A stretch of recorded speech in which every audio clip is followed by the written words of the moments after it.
Hello guys and welcome back to this channel, where today guys I'll be showing you how to go and request a refund on Air Arabia. So guys, the first thing that you of course need to do is go to Google and type in airarabia.com. Then log in with your credentials or register if you haven't already done that, of course.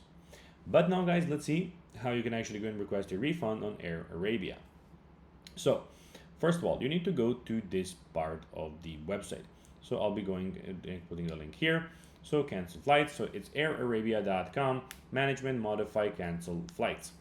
So as you can see, if you want to cancel your flight, you can choose to receive the refundable amount as travel credit for future use or as a refund to your original payment method. The applicable cancellation fee will be deducted in the accordance with your free fare rules.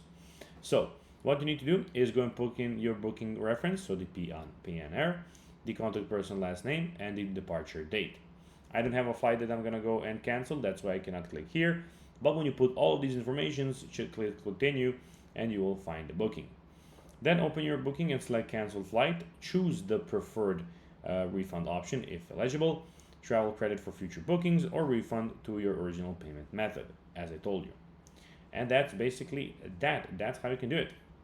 So guys, that will be everything for this video. I hope that you found this video informative and entertaining, guys.